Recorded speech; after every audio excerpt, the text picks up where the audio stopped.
রাজধানীর মিরপুরে চলন্ত গাড়ি থেকে বিএনপির এক নেতাকে লক্ষ্য করে গুলি ছুড়েছে দুর্বৃত্তরা। এতে ওই নেতা গুলিবিদ্ধ সহ এক নারী পথচারী আহত হয়েছেন। গত শুক্রবার সন্ধ্যা 6:45টার দিকে মিরপুর 11 নম্বরের মিল্লাত ক্যাম্পে এই ঘটনা ঘটে। পুরো ঘটনাটি ধরা পড়েছে সিসিটিভি ক্যামেরায়। অপরাধীরা চিহ্নিত হলেও এখন পর্যন্ত তাদের গ্রেপ্তার করতে পারেনি পুলিশ। বিস্তারিত জানাচ্ছেন তৌফিক হাসান তুহাদ। শুক্রবার বিকেল 5:40 রাজধানীর মিরপুর 11 মিল্লাত ক্যাম্পের 2 নম্বর লেন। সিসিটিভি ফুটেজে দেখা যায় একটি চলন্ত গাড়ি থেকে আকস্মিক গুলি ছুড়ে পালিয়ে যায় 2 দুর্বৃত্ত। মুহুর্মুহুর গুলির শব্দে মুহূর্তেই আতঙ্ক ছড়িয়ে পড়ে পুরো এলাকায়। সড়কটিতে জড়ো হন স্থানীয় বাসিন্দারা। দুর্বৃত্তদের মূল লক্ষ্য ছিলেন স্থানীয় বিএনপি নেতা মোহাম্মদ আলমগীর হোসেন।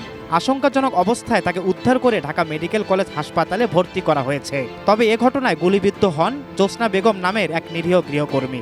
কাজ শেষে নাতিকে কোলে নিয়ে বাসায় ফিরছিলেন তিনি। আল্লাহকে কয়দিন আর পোলার লাগে আগে মারামারি হয়েছিল। পেড়ে জানি হয়তো ওই মাদক মুদক রুবিল্লারা কাম করে এডুক জানি না গেলো কি হয়েছে বাবা এডুক আমি জানি না। জোসনা বেগমের কোলে ছিল এই বাচ্চা। যখন ওই বাচ্চা কোলে থাকে তখন সে গুলিতে আঘাত পায়। আঘাত পাওয়ার পরে সে বলে যে আমার এই জায়গায় জ্বলতেছে, তখন এটা ধরে নিয়ে বাচ্চা কোলে হেরে নিয়ে বাসায় গেছে।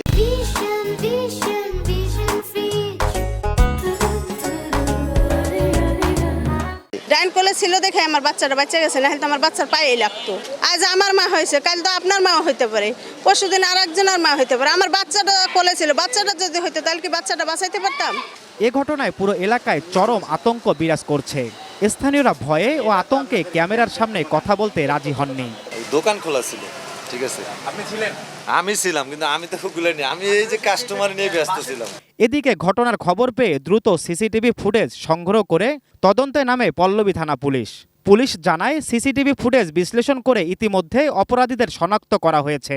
চিহ্নিত অপরাধীদের গ্রেপ্তার করতে পুলিশের পাশাপাশি গোয়েন্দা সংস্থাও মাঠে কাজ করছে। যারা এই ঘটনা ঘটিয়েছে তাদের যে বর্ণনা পেয়েছি এবং যে তথ্য পেয়েছি, তারা সাধারণত মাদক কারবারি, হয়তোবা মাদক সংক্রান্ত কোনো ঘটনা থেকে থাকতে পারে, নেপথ্যে থেকে থাকতে পারে। আমরা যতটুকু জেনেছি একজনের নাম ন্যাংরা রুবেল আর একজনের নাম হচ্ছে পাপ্পা। তারা কোথায় অবস্থান করছে আমরা নির্ণয় করার চেষ্টা করছি। ইনশাল্লাহ হয়ে যাবে আর কি, ধরে ফেলব। পুলিশ জানায় চিহ্নিত অপরাধীদের বিরুদ্ধে একাধিক মাদক মামলা রয়েছে। তৌফিক হাসান তুহাদ, এটিএন নিউজ, ঢাকা।